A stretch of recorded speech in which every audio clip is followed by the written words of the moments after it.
Menjadi istri itu tugasnya berat. Sudah siap saya Ustadz untuk memiliki pendamping. Insya Allah Farah siap, Umi. 2 kali special screening, betul kata dia, tanggal 6 dan tanggal 9, dan alhamdulillah responnya kurang lebih sama dengan yang hari ini gitu. Bahkan sebenarnya di beberapa lokasi mungkin karena langsung bertemu dengan calon penonton utama gitu ya, yang memang mereka beli tiket langsung ke bioskop, jauh lebih ekspresif sejujurnya. Dan mereka tuh teriaknya beneran teriak yang gak ditahan gitu. Dan semua orang ketika keluar sumpah serapah sama Wahab.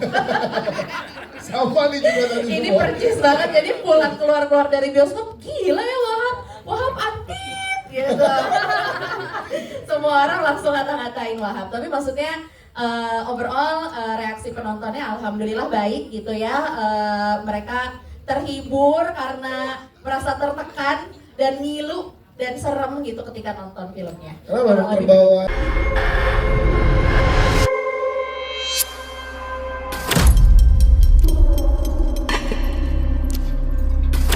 Ntar diliatin itu.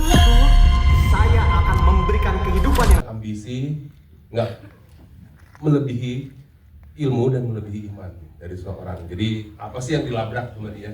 Jadi dia ambil apa aja, by any means necessary. Jadi karakter ini yang berkembang. Including juga ambisinya si Farah yang juga pengen mendapatkan surga. Yang sebenarnya bagi kalau misalnya buat anak-anak zaman sekarang surga kan nggak kelihatan. Ya. Tapi ada yang berpikir ke situ. Jadi tetap saya bermain untuk kita main ambisi yuk. Ambisi pribadi. Kira-kira kalau tanpa ilmu pengetahuan, tanpa iman bakal jadi kayak apa?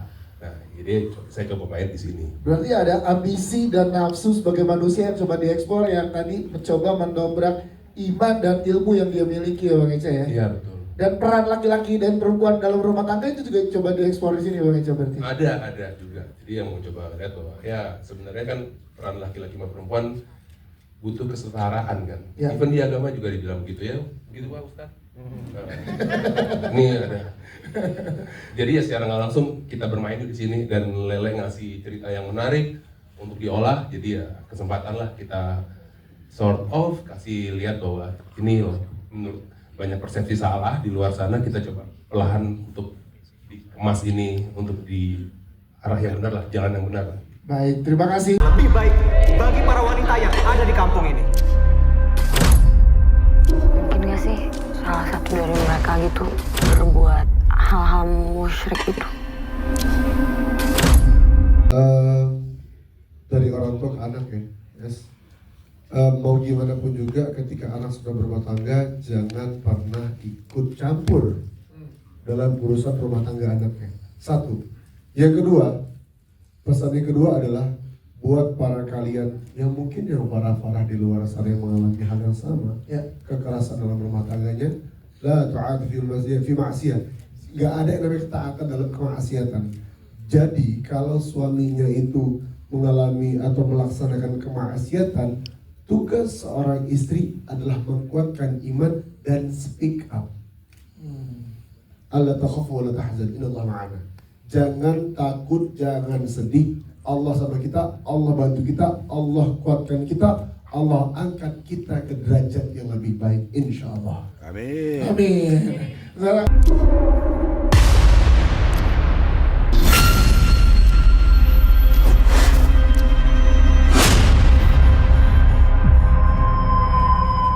Aku mau ngerasa akhir-akhir ini ada yang aneh. Umi, istri dari Ustadz Alfi. Irfan. Oh, Tuker iya. Istri, sana Iya.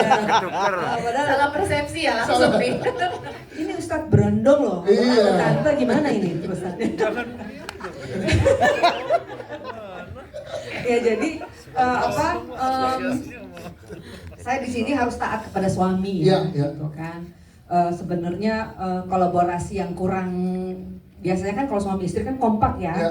Di sini saya nggak boleh kompak sama suami karena memang suami ini didikannya memang keras dalam arti kata untuk tidak mencampuri urusan dalam keluarga ketika anak kita sudah berkeluarga gitu. Jadi Abinya lebih banyak harus doa, harus pokoknya nggak boleh mencampuri gitu. saya sebagai seorang ibu, walaupun bukan ibu kandung gitu, tetap aja memiliki kasih sayang terhadap anak-anaknya walaupun itu adalah anak angkat gitu. Jadi biar bagaimanapun naluri seorang ibu itu tetap kepingin melindungi anaknya bagaimanapun caranya gitu. Dan tadi tergambarkan di karakter Umi di dalam film Wanita Ahli Neraka yang BLBT ya. Iya, nggak bisa ngelawan Yes. sama suami gitu karena Uminya sendiri juga kan mengajarkan sebagai seorang istri tuh bener-bener nggak boleh ngegosip, Ya. ya kan harus kuat. Terus kalau ngeliat anak-anaknya ngomongin soal rumah tangganya aja Umi ngelarang gitu, nggak boleh, intinya nggak boleh ikut campur sesuai dengan arahan Abi. Itu kita sebagai orang tua udah harus lepas ketika anak-anak itu sudah berkeluarga. Itu dia. Terima kasih. Aku tuh cuma takut ada yang mau gangguin kita sampai ke rumah tangga kita, Man. Nikmati surgamu.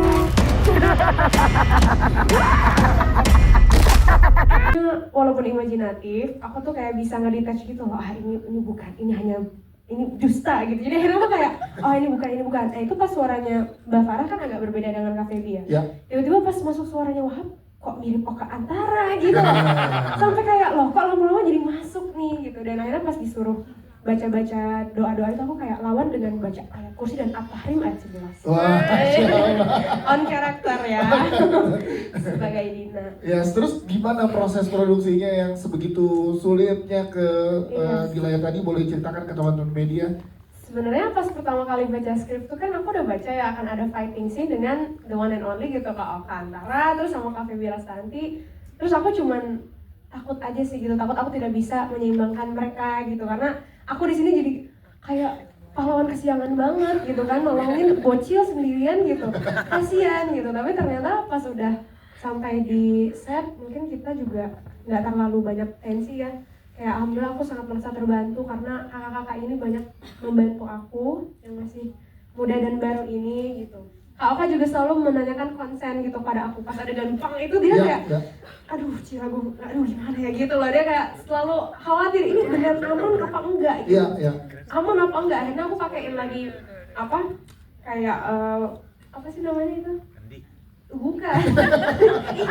Kan bener, maksudnya kayak head cover, safety-nya. Pakai padding gitu. Dan itu pun pertama kalinya aku dapet adegan kayak gitu. Terus kata Oka, ini pokoknya kalau sakit aku nggak mau lagi ya. Kalau sakit aku nggak mau lagi. Tapi ternyata nggak sakit dan aku malah mau lagi. Ternyata di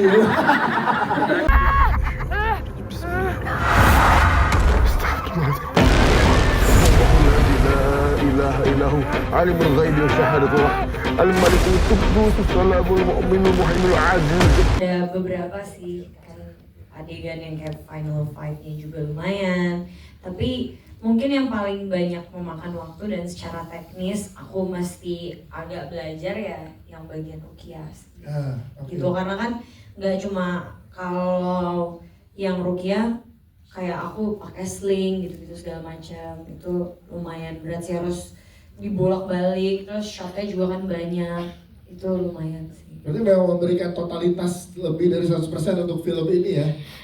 Iya, jadi sebenarnya awalnya tuh udah disediain, terus aku syuting, aku tuh latihan bareng sama stunt woman-nya, karena kan gimana pun walaupun ada stunt woman, tapi aku juga harus bisa melakukan gerakan tersebut kan. Terus pas dilihat ternyata kayak, ih bagusan Feby, maksudnya kayak, ih Feby oke juga, gimana? Terus aku ngerasa, ya udah kenapa nggak aku aja? Aku ngerasa aku akan membantu tim produksi juga dalam keseluruhan syuting, akan memudahkan juga, memperlancar, bikin syuting juga nggak jadi lebih lama. Menurut aku kayak yaudah deh, dan kayak ini challenge baru aja buat aku, jadi kenapa enggak? Yes, dan Apa aku bilang? Jangan ke belakang. Subhanallah amma yusyrikun. Huwa al-khaliqul bari'ul musta'ir lahul asma'ul husna. Yusabbihu lahu ma fis samawati wal ardh. Ya apa ya?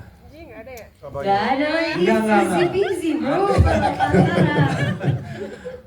Ini kan film horor religi pertama saya. ya, Dan awalnya nerima skenario tuh dikasih tahu horor religi tuh kita ngebayanginnya horor religi tuh kayak gimana ya. Terus dikasih tahu ini ceritanya tentang suami istri. yang mana istrinya pengen mencapai surga dengan nikah. Itu dianggap sebagai ibadah, lalu suaminya itu memiliki niatan yang tersendiri lah. Itu masih nggak ngerti ini religinya di mana. Ketika pas lagi baca skenarionya baru berasa banget, oh ternyata ada ya orang yang menikah dengan tujuan yang benar-benar sangat mulia, bahkan di usia yang sangat belia. Itu tantangannya buat aku itu ada di si Wahab sih.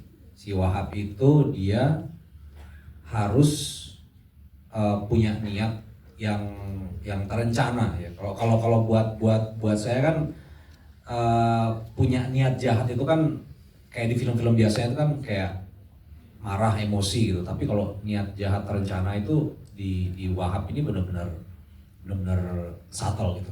Dia menyumbang di dana di pesantren, dan itu udah terencana. Dia naruh dana di situ, dia nyari perempuan di situ. Jadi kayak oh ternyata ada ya orang kayak seseorang calon bupati yang sampai terencana gitu jahatnya. Dan ternyata banyak sih. Wahab maksudnya Wahab. Maksudnya Wahab saja. Wahab. Ya gitu. Maksudnya Wahab tergambar di Wahab gitu.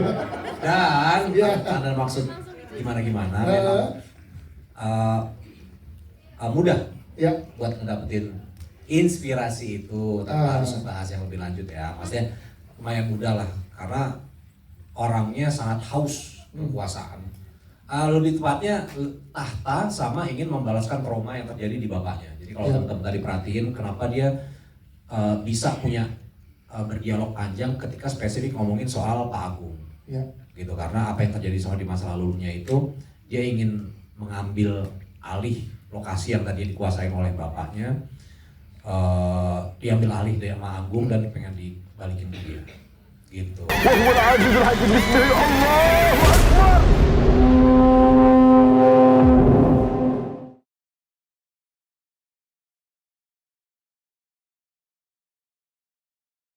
Waktu pas teman-teman berteriak ketika Wahab bahkan lagi manis aja kita kesel ya.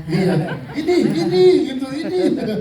Dan lagi manis-manis aja kita kesel, dan itu seharusnya yang kita lakukan ketika ada perempuan yang mengalami nerakanya di rumah. Jadi jangan kalau ada orang yang curhat di sosial media ketika dia ada nerakanya di rumah, jangan bilang bahwa yang salah perempuannya. Kita belum tahu kan apa yang dia alami. Jadi kayak itu sebenarnya yang pengen aku bagikan gitu, karena kayak mungkin alhamdulillah hidup kita baik-baik saja sebagai perempuan, dapat suami yang baik ya kan, tapi kan belum tentu ada perempuan-perempuan lain di sana banyak yang tidak baik-baik saja sama rumah tangganya. Dan kenapa pesantren gak ada hal khusus sebenarnya, tapi mungkin didasari karena bagaimana aku tumbuh sih. Maksudnya kayak aku lahir bukan sebagai anak pesantren, bahkan sebagai yang ngurusin pesantren. Jadi kayak bayiku lahir di pesantren gitu, terus lahir dan tumbuh besar sama orang tua yang mungkin latar belakangnya juga sangat besar agamanya. Jadi kayak alhamdulillah sama semua latar belakang itu tidak ada yang kita sesali sama apa yang diajarkan sama Al-Quran, tapi kita hanya perlu mencermati sama apa yang diajarkan sebenarnya sama Al-Quran. Wahab di kehidupan kita ke depan gitu ya. Sama intinya jangan lupa untuk nonton film Wanita di Neraka tanggal 14. Yes, terima kasih. Ya Om, boleh gue tambahin dikit kali ya. Gue ada pertanyaan yang silakan berpikir dan jawab sendiri dalam hati masing-masing. Bagaimana kalau rumah tanggamu yang kau anggap surgamu adalah nerakamu? Dan bagaimana kalau rumah tanggamu yang kau anggap nerakamu adalah surgamu? Masya Allah. Silakan mereka sendiri. Abi. Tapi kita jadi mikir buat yang kedua Abi ntar ya. Luar biasa. Boleh kita berdiri untuk foto bersama?